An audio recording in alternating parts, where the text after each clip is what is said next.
Boy, do we have a big video for you guys today. Look at that title. Look at that thumbnail. What is going on around here?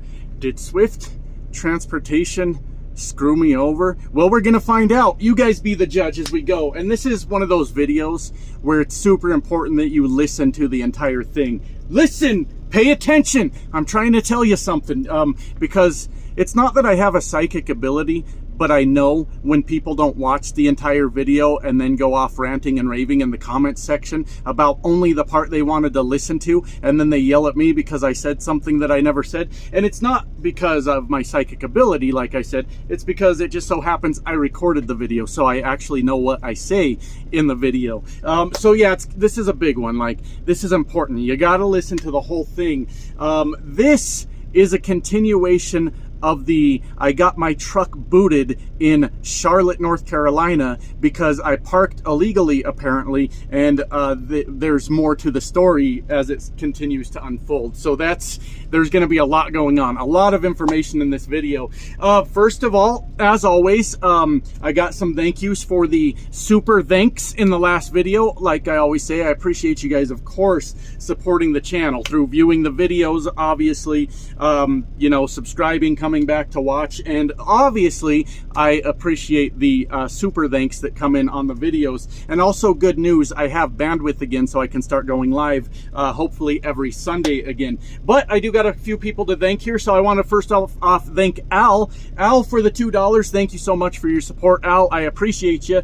And then we've got little Connor Peterson, which apparently is named Nick. Sorry about that, Nick. I didn't realize. Like I said, the YouTube studio gives me your guys' handles for who I'm speaking to, and on the YouTube side it will give me your name. So I actually happened to catch that one on the YouTube side. And little Connor Peterson, Nick, thank you so much, along with Dreamer Seat and Chuck, each one of them with $5 towards supporting the channel on the last video. So definitely wanted to make sure I say thank you on that, because I realize that I'm an asshole if I don't, and I don't want to be an asshole. I'm trying to be your friend here. Is that okay? All right, let's get into this because there is a lot going on. So let me recap. Last week I was in Charlotte, North Carolina. I was almost finished for the day and I was starting to run out of time, and I wasn't quite sure where I was going to park the truck. I was bobtail, meaning I had no trailer, for those of you not familiar with the term. And I went to a little 7-Eleven for the sole purpose of getting me something to eat for the night. That was it. That was the only reason I was there. I pulled into this 7-Eleven and noticed two other bobtail trucks parked in the lot. So when I was in buying my food, I asked I wouldn't say manager, I asked the employee. I don't know if they were a manager or not. I asked them on 2 separate occasions if it was okay for me to park there, to which both times they said yes. Not a clear yes though. It was more of a like probably. It wasn't a clearly defined answer. So that's my fault, right? And I want to be clear, I do take responsibility for this situation, okay? I could have went and parked somewhere else. I was tired. I had good enough permission, and truth of the matter is I didn't look for any signs that said no overnight parking or anything like that. So the responsibility of this mess rests solely on me. However, never in a million years did I anticipate that I would wake up the next morning to a guy from a towing company having booted my truck and telling me it's going to cost me $1,800 to get the goddamn thing pulled off. That did not even cross my mind, all right? So I don't know, I feel like I'm over-explaining that, but I want to be clear. This is my fault. Okay, I parked at a goddamn 7-Eleven that didn't actually have truck parking with only verbal permission from the manager. I didn't look for signs. I didn't go park somewhere else like I originally was planning to do anyways. And I got myself into this fucking mess, all right? So the tow truck, or not a tow truck operator, just a hillbilly in a pickup truck, had no problem at all with calling Swift himself to get payment to remove the boot from the truck. Fine, let's do that because I can't afford it. I asked him how much it was, and I was thinking, okay, if it's like $200-300, I'll just pay the guy, go on with my life. He said $1,800. Well, at that point, the only option we had was for Swift to pay for the fucking thing, right? I ain't got no $1,800. That's absolutely insane. So, if you guys remember, here's where things get really fucking screwy, okay? I called Swift that next morning when they opened up over in Arizona. I explained the situation. First place I called was the payroll department. That's what went through my brain. I'm going to call payroll and tell them, hey, I just got this $1,800 charge, and I was going to ask them, is there a way to break this up into payments? Because $1,800 is a lot of fucking money, right? And she told me that she can't do that, but go over to this other department. I'll transfer you there. Talk to them. They may be able to work out some sort of solution that works for you. And I said, awesome, that's great. Let's go ahead and do that. And I talked to the lady there, and she was very sweet, and she was very friendly. And at the time, I thought very helpful. Later in the story, we'll find out not so fucking much, right? But she had given me the best news I had ever gotten in my life. I did not tell you guys the solution last time that she gave me, but I'm going to tell you today. Here's what she told me. She said, yeah, that sucks, but here's what we can do. She said, we can use your maintenance fund to cover that $1,800 bill. And I said, that's fantastic, but I've only worked here for a month, and I can guarantee you that maintenance fund does not have $1,800 in it. And she says, that's okay. That's okay. She said, all that will happen is your maintenance fund will go negative, and of course you'll have to make up that difference through your weekly deductions that go into your maintenance account that you set up. And I said, okay. Yeah, this is not the worst news ever. I mean, we got a time period where we don't want anything to go wrong with the truck because my maintenance fund has not only been depleted, but it's negative, but okay. And I talked to her more about the maintenance fund while I had her on the phone. How does this work exactly? Give me the details. And it turned out I was only putting 5 cents into the maintenance fund, 5 cents per mile, which I probably set up at some point, but I don't remember. And I said, you know what? Let's go ahead and double that because I'm going to be, you know, at least a good $1,000 negative. We can get ourselves out of that hole. And after I'm out of that hole, I can build that maintenance fund faster, not only for maintenance with the truck, but clearly to cover my own fucking stupidity, and we'll go from there. And she says, fantastic. You're all set up, Josh. She says, here's what I want you to do. It may take a week. It may take 2 weeks. It may take 3 weeks. I want you to call us back when you see that $1,800 charge on your settlement and just let us know that you're ready for us to use your maintenance account to cover it. And I went, fan-fucking-tastic. You are my hero. I am in love with you. This is the greatest thing that's ever happened to me. Thank you, Swift, for doing your best, even when it is a driver's mistake, because that goes a long ways with keeping your drivers. I understand I made the mistake, but I also understand you got a lot deeper pockets than me, and if we can work out a solution that works for both of us, let's fucking do it. So that's where it all left off, right? Last time we talked about this situation. So, this week, I see the $1,800 charge come through, right? I waited till yesterday, which was Tuesday, because I wasn't sure if anyone was there Monday because of the holiday weekend or whatever, right? I just waited till Tuesday. And I called them yesterday. And I said, hey, this is Josh calling back. Here's my truck number. I had spoke to someone last week about this situation that I'm in, and I am calling now because it's showing up on my settlement, and I want to go ahead and fix this situation.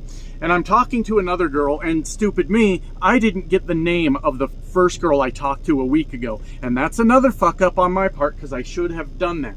Because then I could have said, well, can you get her on the phone or something? Like, can you talk to her? Because there's something I was told. Here's what the second girl tells me. She goes, we can't use your maintenance fund to pay that. And I said, well, I was told that I can.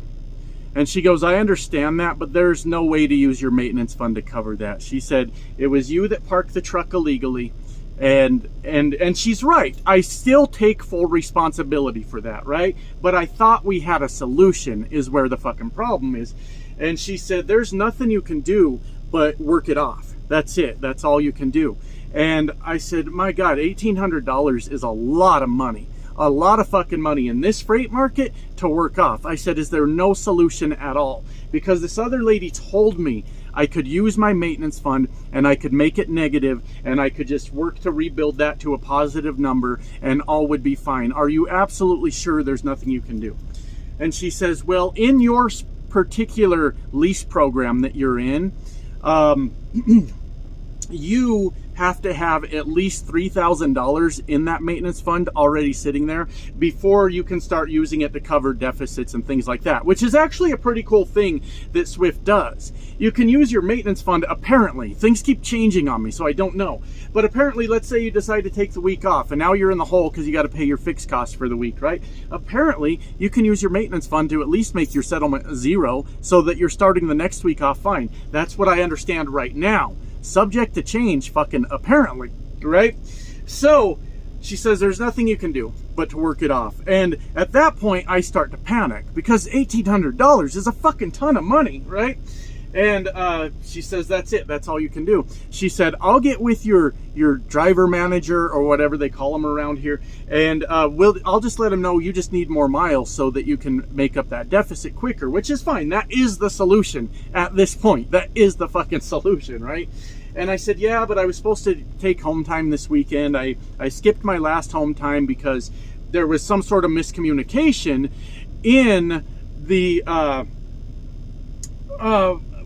beginning and end of payrolls that threw me off, right? And now I'm starting to notice maybe there is a theme here with miscommunication. So I canceled my last home time, and now I'm getting ready to go on home time again, and straight up, I can't fucking afford it. That's the honest answer. Remember, I'm not here for your sympathy. I fucked up. This is my fault, okay? So I am headed towards my home time right now, right? Last week was a fucking shit show. Out of the $1,800 that I still owe, I'm still waiting for my fuel surcharges and everything to go in for last week, so I have an accurate number. I think I only knocked out $400 of that. And some of you, your jaw just hit the fucking floor right now. You said, Josh, did you just say you only profited $400 last week? Yes, let me explain. There's a lot of circumstances that led up to last week being a shit week. And it was actually a huge portion of it was Swift just doing their job, trying to do the right thing for a driver. I'll explain, don't worry. So yes, I wasn't going to make a lot of money last week because of that situation. So I'm still, rough estimate, $1,400 in the hole on this fucking thing, right? And I'm headed towards home time. Well, I'm probably going to cancel that again. I just spoke to my dispatcher a few minutes ago. So what led up to last week being a piece of shit is I'm trying to get out west for home time, right? I was sitting in Indiana. It was a holiday weekend, and the load planners were trying to find me the load that was going to position me for me trying to take home time, which actually led to me sitting for a lot of the weekend. They were trying to do the right thing, right? They were trying to make sure they got me headed the right direction. So they needed the right load on a holiday weekend to get me going where I wanted to go. Good for them. There's nothing at all wrong with that. Here's where the fuck it goes wrong. Here's where I do have a problem. Let's say that on that very first phone call that I made to the very nice lady that told me I could take my maintenance account negative to cover this, and then I'll still survive, I'll still be able to have income coming in. Had she told me, and I don't know which one's right, by the way, I don't know which one's right, but had she told me, there's nothing we can do, you're just gonna have to work it off, I would have accepted full responsibility for my fuck up and said, this is on me. I'm the one that parked the truck where I parked the truck, and I would have just canceled my home time and said, I got to deal with it. I got to get through it. But because I was apparently given the wrong fucking information, I decided to just keep rolling towards my home time and getting ready to take some time off, only to find out the next week that I'm going to have to cancel it anyways, while they are sending me towards my fucking home time, while they use their resources to find me the load that they needed to give me to get to the right place. I don't think that Swift fucked me over. I don't think in the least they fucked me over. It is not their responsibility to cover me when I do something stupid. I don't believe that even a little bit. But here is what their responsibility is. Are you ready for this? Communicate! Tell me the accurate information about what's going on. I'm an adult. I can take it. I just want to be told what the situation is so I know what adjustments I have to make on my side to fix the fucking problem. And I don't think that's too much to ask, right? Just tell me. Just tell me on that first phone call. Listen to my videos. I'm a crazy person. Listen to me ranting and raving in my truck. You can even tell me, yeah, Josh, you fucked up, dummy. And I'm going to go, yep, I deserve that. All right, then I'm going to find a way to overcome. And I'm going to deal with this situation because I'm the one that fucked up. I totally get it. And I totally agree if you want me to take the full responsibility for it. You're not wrong. You're not fucking wrong. But you are very, very wrong to not communicate this information accurately so that I can make the right decisions, the best decisions, so that I can fix my fucking problem. That's not too much to ask, right? That's not too much to ask. And we just keep kind of running into that. You know, when it came to the original complaint, one of my very few complaints with Swift is they wouldn't tell me when the payroll ends and begins with any kind of specific information about it. They were just like, it ends here technically, but it might end there also. And no amount of arguing with me in the comments changes that. That is the reality of how it works. And wouldn't it be better, Swift? Wouldn't it be better if you just realized that, hey, these drivers are adults. We hire adults to come work here. And I understand it's a training company, right? And I understand that a lot of young people work here and they're scared out of their minds. And a lot of them aren't willing to take responsibility when they fuck something up. I get it. A lot of them will look for the other guy to blame and say, who was in the wrong here? And how did this guy cause it to be my fault? I'm a 10-year veteran of trucking, Swift. 10 years, right? Just tell me what it is and I can deal with it. God damn it, I'm a big boy. I can deal with it and I can move on with my life and I can just be fucking happy. But because I don't know if the first lady that I talked to didn't have the right information, and if she didn't, what's wrong with putting me on hold and then coming back and saying, okay, and asking someone else and coming back and telling me, okay, this is the situation. But also the problem is, I don't know if she did give me the right information and the second girl I talked to didn't know the information, so she told me something else. But somebody somewhere doesn't know the process for this. And as a driver, I'm begging you, Swift, I'm begging you, okay? I firmly believe in taking responsibility for my actions. I'm begging you, though, give me the correct information so that I know what to do. And you won't hear from me. I won't bitch. I won't complain. I'll say that's my own fucking fault, and I'll move on with my fucking life. But because it took them a week to tell me, I sat through most of a weekend where I could have just told them, let's just run. Instead of looking for that perfect load, let's just run, and I could have made more money to cover this problem. And then when they went through all the trouble, like I said, to find me the load heading towards my home time, we could have just skipped all that. We could have just skipped all that. And I understand. I get it. I get it. I have been around truckers for a long time also. I see truckers do stupid shit day in and day out. And the biggest thing I notice about truckers is when they do stupid shit, the first thing they do is try to figure out who else is to blame for this. Who else caused this to happen to me? Because it sure the fuck wasn't me. Because trucking's kind of scary when it comes to shit like that. Like, not necessarily getting the truck booted. Who gives a fuck, right? But like, you know, accidents. You bump your trailer against something. You bump your truck against something. Like, you're scared, like, oh fuck, I'm gonna lose my job, right? A lot of people freak out about things like that, so their immediate instinct is to kind of pass it off onto someone else and let them take the blame or try to wiggle their way out of this thing that just fucking happened. I get it. This is such a huge opportunity for Swift. It is. Figure out what your procedures and processes are. Have team meetings. You're all in the office anyways, right? Or use Teams, even if you're not in the office. Microsoft has a handy program called Teams where you can all talk to each other in a conference. Send out an email that explains processes. Do something so that when a driver does fuck up and they got themselves in a bad situation, they can call you and they can ask you very clearly, what's the best solution for this? And if the solution is you're on your own, driver, you fucked up, then let's all be adults and fucking just say it. Just tell me that that's what happened.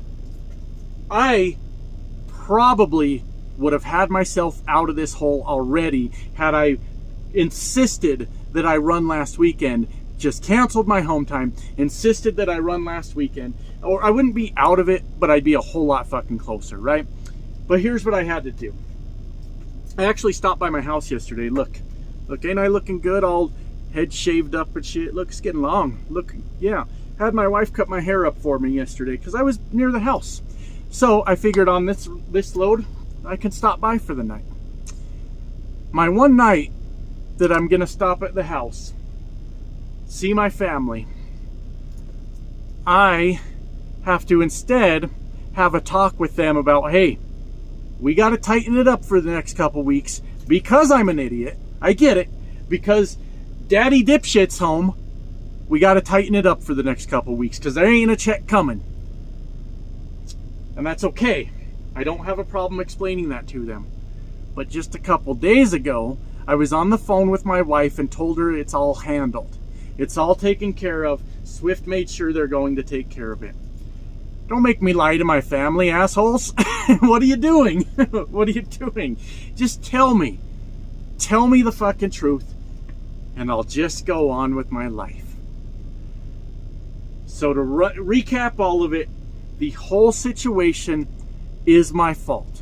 I believe that the towing company was very predatory, but they had me in a shitty position. I was worried I was going to break laws if I started cutting their shit off, right? I was worried about criminal charges. I don't know if you'll get criminal charges for it because a lot of you told me it's just a civil issue. Well, I don't want to get sued either, right? And that's why I chose to just stand there and wait for that money to come in. But they definitely are running a racket over there at $1,800, aren't they?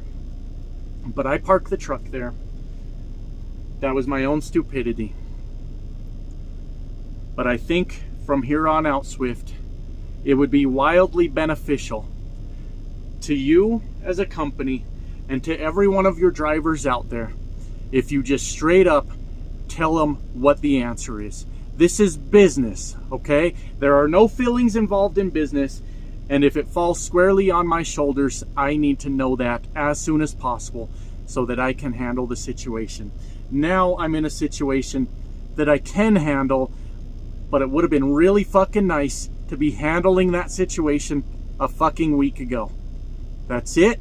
I'm done. Hopefully Swift don't cancel my contract because that just made the situation worse if they did, but that's just how I feel. Bye now.